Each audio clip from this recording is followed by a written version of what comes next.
Selamat malam, kami menyapa kembali Bapak Ibu, Saudara kekasih, teman-teman semua dalam persekutuan kita malam ini, persekutuan Sivitas STT Perjanjian yang Kabanjahe. Shalom, selamat malam dengan sukacita. Malam ini kembali kita bersama-sama memuji Tuhan. Kita bernyanyi memuji Tuhan. Malam hari ini kita bertemu lagi untuk puji Tuhan.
Jangan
malam bagi kita semua Sivitas Akademik STT Perjanjiannya Kebanjahe, dan mungkin juga teman-teman yang bisa bergabung dalam persekutuan STT Perjanjiannya Kebanjahe yang kita adakan setiap hari Selasa malam jam 8 malam. Sebelum kita merenungkan firman Tuhan, mari kita berdoa. Kepadamu Allah kami yang sudah menyelamatkan kami, yang menetapkan bagian kami untuk melayani Tuhan. Kami bersyukur hari yang baik Tuhan berikan bagi kami, sehingga kami bisa beribadah malam ini. Kami yang ada beberapa di tempat ini memuji nama Tuhan, dan juga kami bersekutu dengan teman-teman di tempat yang berbeda. Kami menyerahkannya supaya Tuhan memberkati tiap-tiap kami.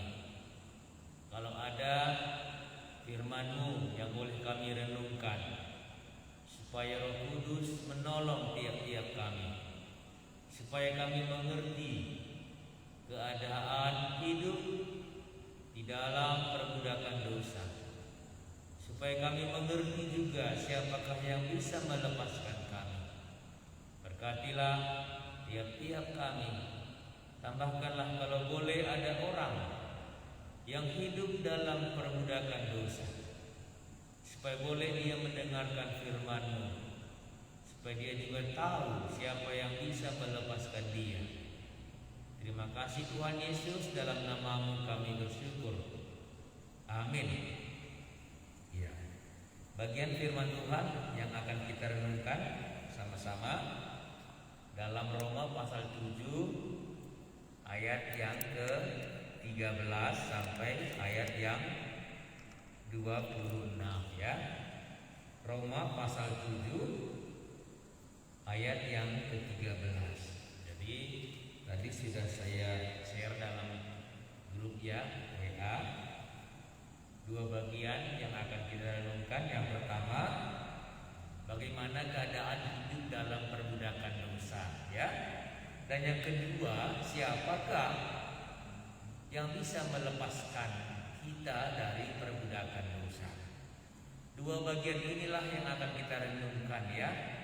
Di manakah pengalaman kita hari ini? Apakah kita sudah dilepaskan?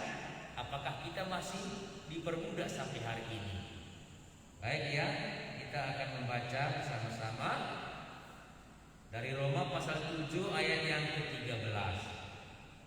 Perjuangan hukum Taurat dan dosa. Jika demikian, adakah yang baik itu menjadi kematian bagiku? Sekali-kali tidak.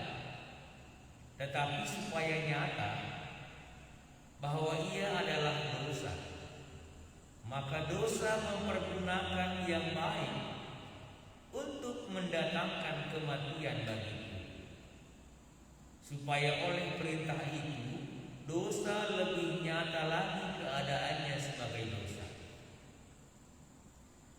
Sebab kita tahu bahwa hukum Taurat adalah rohani, tetapi aku bersifat daging, terjual di bawah kuasa dosa. Sebab apa yang aku perbuat aku tidak tahu, karena bukan apa yang aku kehendaki yang aku perbuat, tetapi apa yang aku benci, itulah yang aku perbuat.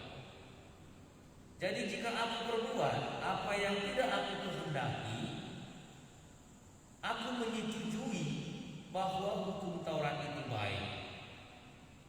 Kalau demikian, bukan aku lagi yang memperbuatnya, tetapi dosa yang ada di dalam aku.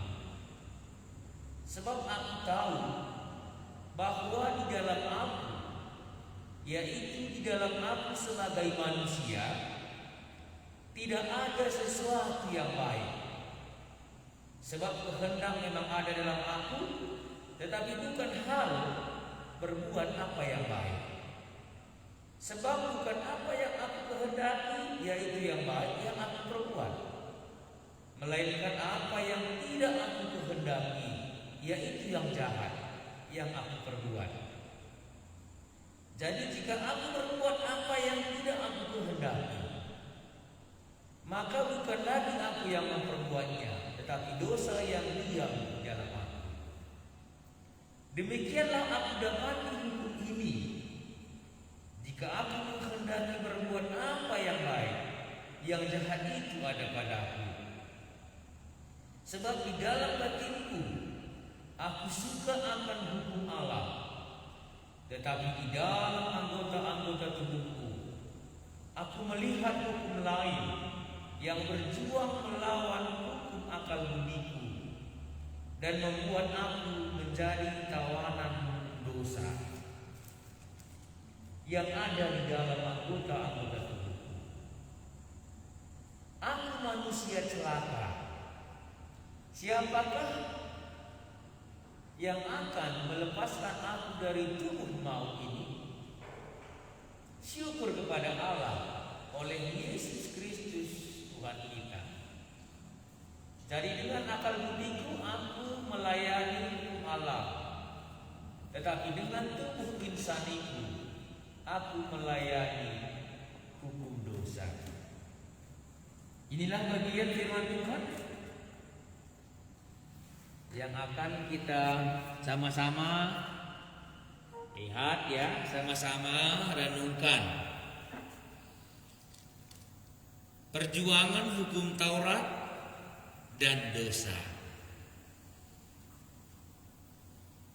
Ini sering juga kita ungkapkan ya. Inilah bagian dari pengalaman hidup seorang Rasul Paulus ya.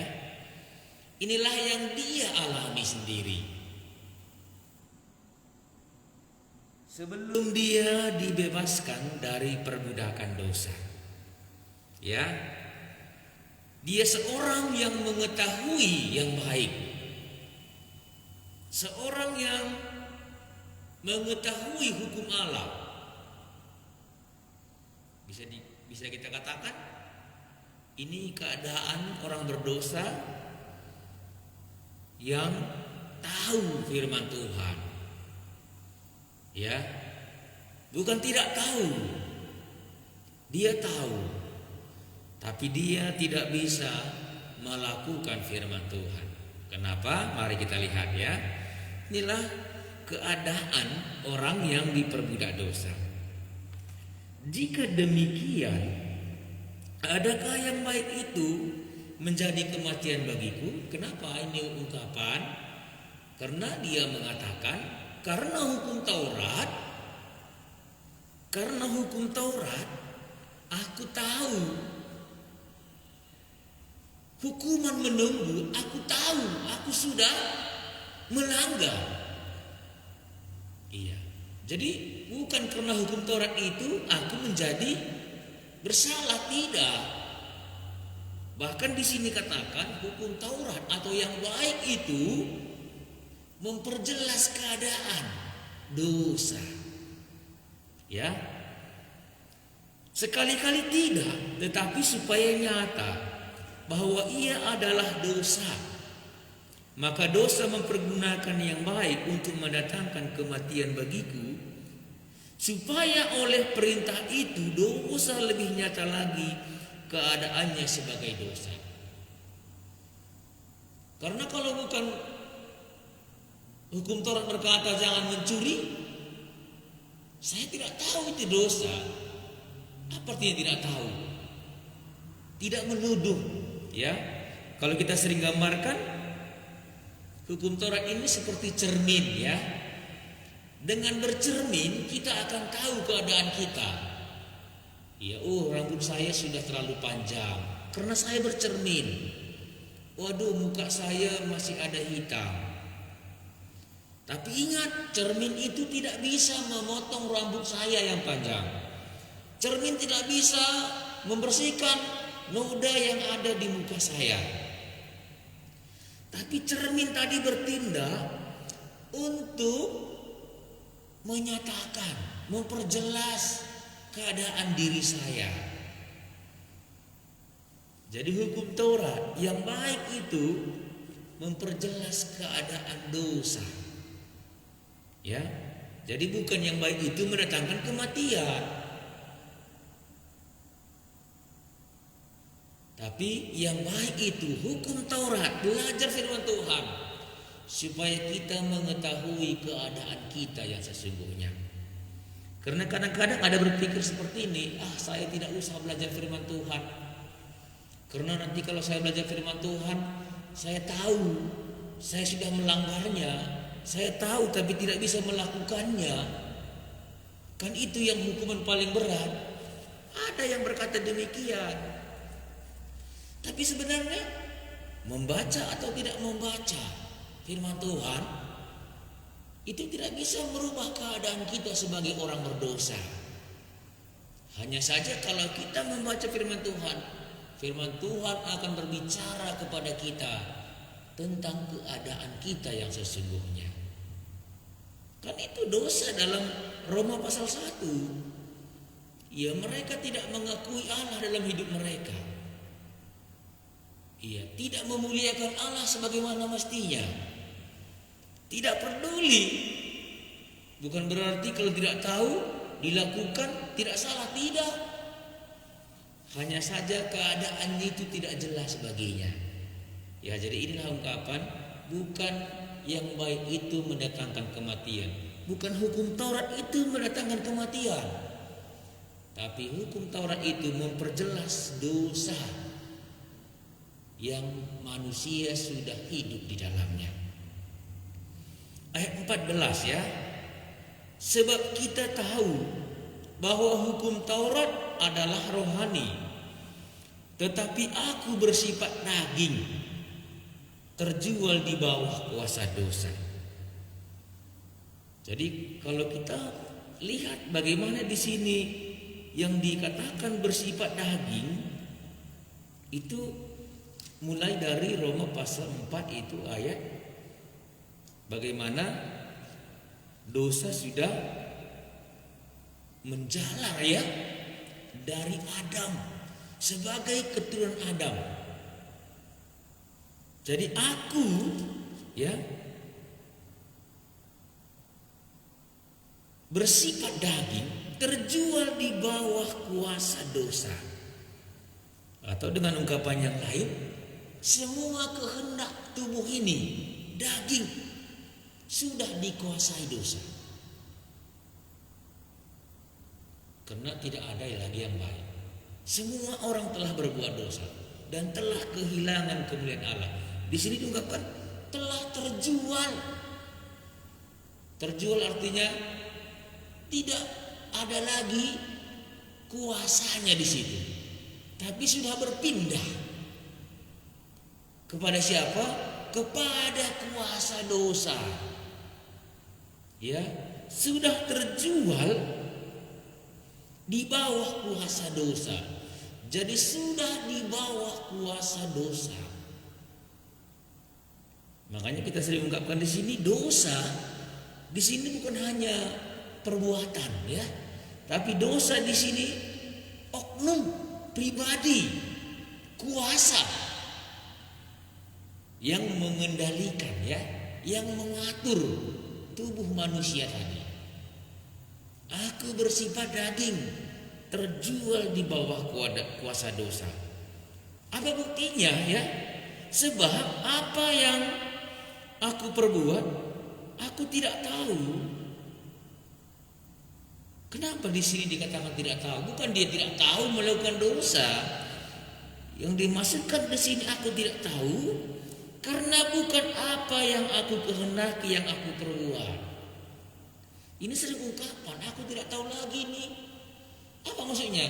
Bukan ini kehendakku, tapi aku terus lakukan dan berulang. Hari ini saya menyesal, tapi besok saya lakukan. Ini yang mestinya aku tidak tahu kenapa bisa begini. Inilah terjual di bawah kuasa dosa. Ya. Tetapi apa yang aku benci, itulah yang aku perbuat. Kan sudah berat ini. Aku pun tidak senang sebenarnya, tapi besok aku lakukan. Itulah buktinya terjual di bawah kuasa dosa, bukan lagi di bawah kuasa kita sendiri. Jangan nanti kita berpikir sebagai pemuda, oh saya suka-suka saya. Kalau saya mau melawan dosa ini, saya akan kuat, semangat. Kalau Anda masih terjual di bawah kuasa dosa, kapanpun kita tidak bisa melawan dosa. Ya, kapanpun kita tidak bisa melawan dosa. Namanya juga terjual. Kita tidak mempunyai kuasa lagi. Iya, jadi ini yang diungkapkan oleh Paulus ya. Aku tidak tahu. Karena bukan yang aku kehendaki yang aku perbuat, tetapi apa yang aku benci.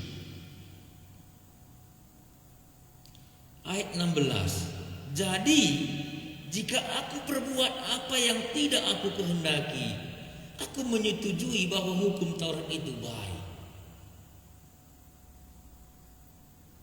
Hukum Taurat itu baik, bukan mendatangkan kematian. Karena tadi kan di atas kan, apakah yang baik itu mendatangkan kematian? Tidak. Hukum Taurat itu baik, tetapi aku bersifat daging. Jadi manusia ini mempunyai daging dan mempunyai roh ya.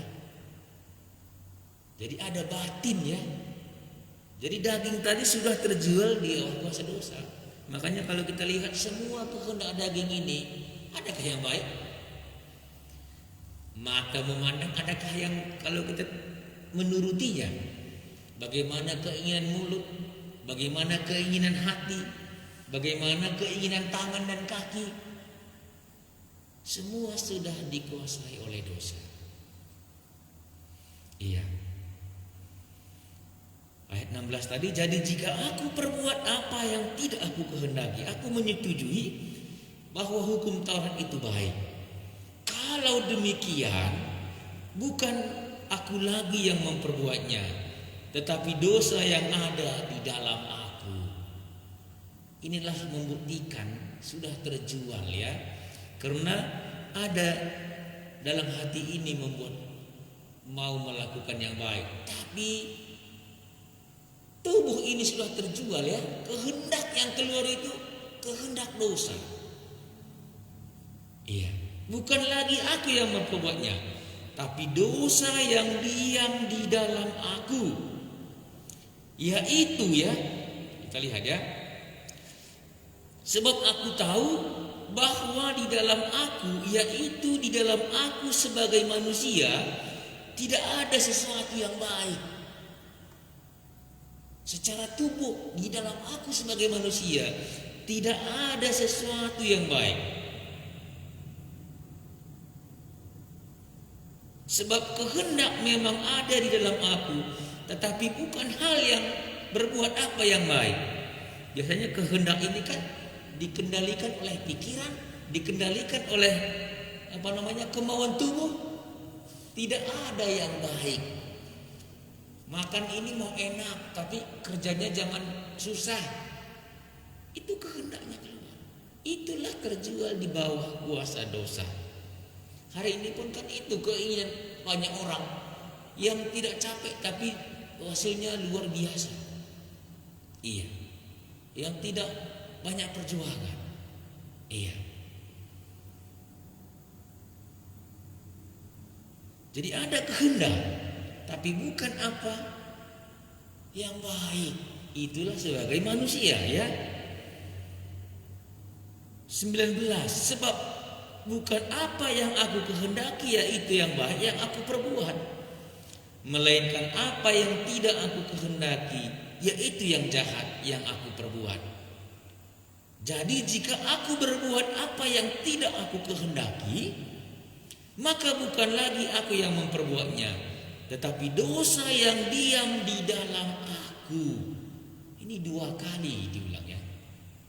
Bukan lagi aku, tapi dosa yang diam di dalam aku.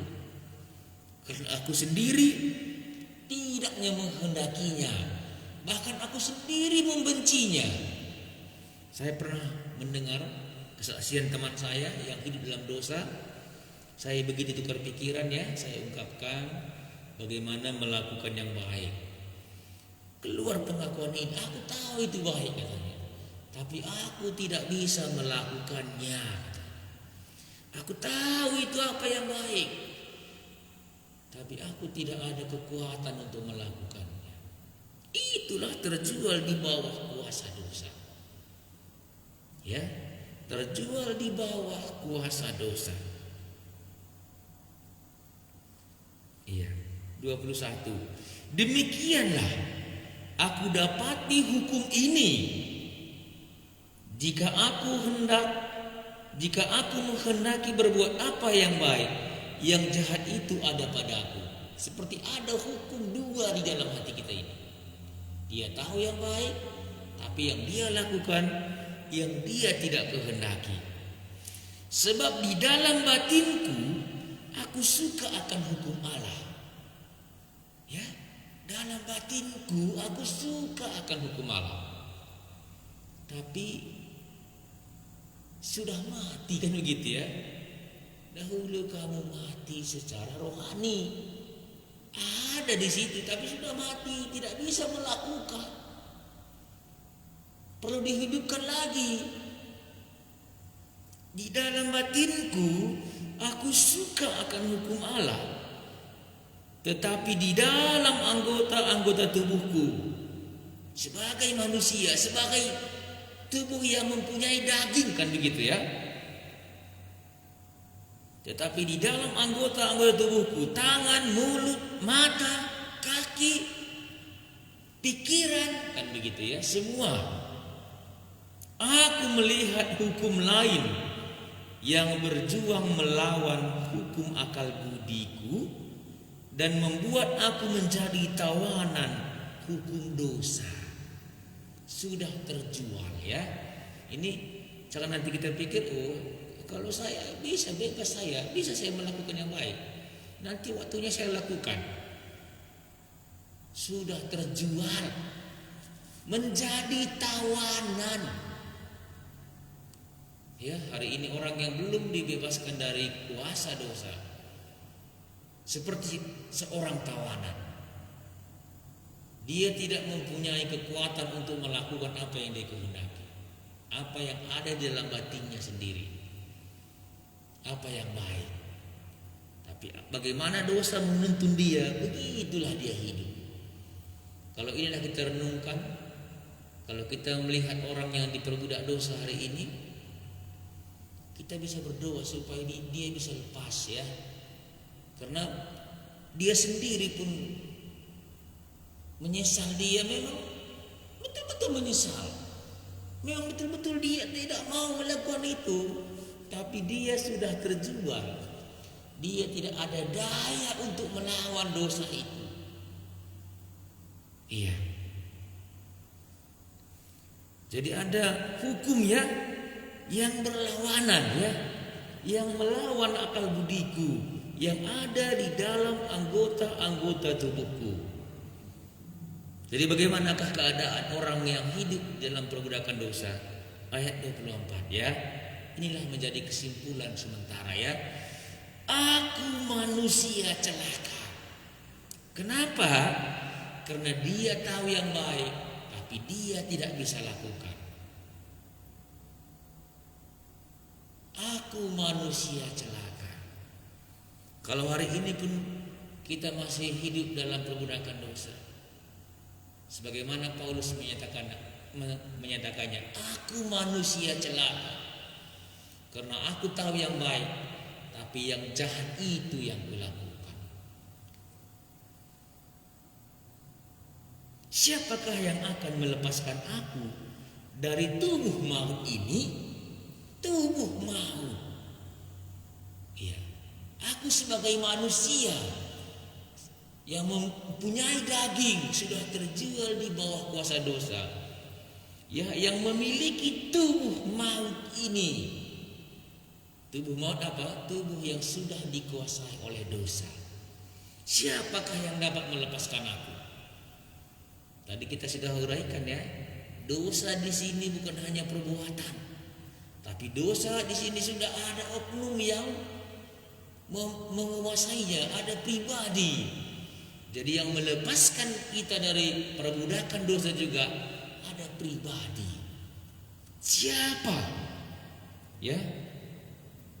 Syukur kepada Allah oleh Yesus Kristus Tuhan kita. Yesus Kristus Tuhan kita yang bisa melepaskan kita.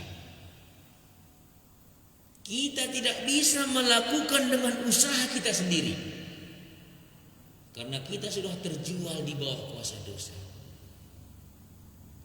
Kenapa Yesus yang bisa melepaskan kita? Karena Yesus yang sudah mati untuk dosa kita. Yesus yang menebus kita. Yesus yang mati untuk membayar hutang dosa kita. Setelah tertebus, kita akan bebas. Tidak lagi menjadi tawanan. Tidak lagi menjadi budak dosa. Iya. Jadi dengan akal budiku aku melayani hukum Allah. Ini pengalamannya masih dalam dosa ini. Tetapi dengan tubuh insaniku aku melayani hukum dosa. Ya, ada perlawanan di situ. Dengan akal budi itu kan nggak kelihatan. Yang kelihatan apa? Dengan tubuh. Kehendak. Iya, inilah hidup dalam perbudakan dosa. Tapi syukur kepada Allah oleh Yesus Kristus Tuhan kita yang bisa melepaskan kita. Kenapa? Karena oleh dosalah kita sudah terjual, ya. Oleh dosalah kita sudah menjadi budak tawanan. Yesus sudah mati untuk dosa kita. Kita akan ditebus, kita akan dibayar kembali supaya tidak menjadi budak, supaya tidak menjadi tawanan dosa. Kita akan mengakhiri khotbah kita dengan membaca Yohanes 8 ayat 36, ya. Yohanes 8 ayat 36.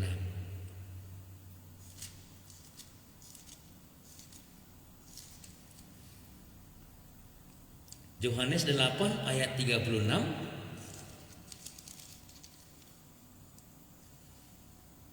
Ya, saya baca. Jadi apabila anak itu memerdekakan kamu, kamu pun benar-benar merdeka. Dari mana di sini merdeka? Dari hamba dosa. Anak itulah Yesus Kristus. Kita tidak bisa lepas, tidak bisa merdeka oleh karena kekuatan kita. Hanya ada satu pribadi yang bisa melepaskan kita, itulah Yesus Kristus. Jadi apabila anak itu memerdekakan kamu, kamu pun benar-benar merdeka. Dua pengalaman yang bisa kita rasakan. Kalau Anda belum dibebaskan oleh Tuhan Yesus, Anda masih merasakan pengalaman hidup di dalam perbudakan dosa. Kalau Anda sudah datang kepada Yesus, dibebaskan oleh Yesus, Anda akan melihat pengalaman yang kedua. Ada juga pengalaman perbudakan dosa, saya juga merasakannya. Menyesal besok tidak lagi, tapi diperbudak terus. Tapi setelah saya menerima Yesus sebagai penebus saya sudah bisa melakukan apa yang baik, yang berkenan kepada Tuhan. Mari kita berdoa. Terima kasih Tuhan Yesus buat firman Tuhan yang boleh kami renungkan malam ini. Hidup di dalam perbudakan dosa. Dan bagaimana keadaan hidup di dalam perbudakan dosa. Kami menjadi manusia celaka, sebagaimana juga Paulus merasakannya. Mengetahui yang baik, tapi tidak dapat melakukannya. Kalau hari ini kami mendengar firman Tuhan, hanya Yesuslah yang bisa melepaskan kami. Karena Yesuslah yang sudah mati untuk dosa kami, yang bisa menebus kami kembali dari perbudakan dosa, dari tawanan dosa. Hanya Yesuslah yang bisa membebaskan kami. Berkatilah tiap-tiap kami, kalau ada di antara kami yang mendengarkan firman-Mu, yang belum lepas dari perbudakan dosa, supaya kami mau datang kepada Yesus, mengaku kalau kami tidak ada kekuatan melepaskan diri kami sendiri dari perbudakan dosa. Untuk itulah Yesus datang, untuk melepaskan kami, untuk membayar hutang dosa kami, supaya kami bisa lepas dari perbudakan dosa itu. Kami bersyukur buat persekutuan kami malam ini, buat firman-Mu yang boleh kami renungkan. Berkatilah bagi tiap-tiap kami. Dan kami terus berdoa buat persekutuan STT ini, supaya Tuhan terus berbicara kepada kami setiap kami bersama-sama bersekutu, beribadah, menyembah Tuhan dan merenungkan firman Tuhan. Terima kasih Tuhan Yesus, dalam nama-Mu kami bersyukur. Amin. Baik ya, inilah persekutuan kita malam ini. Kita akan bertemu kembali Selasa depan ya, jam 8 malam. Tuhan Yesus memberkati kita.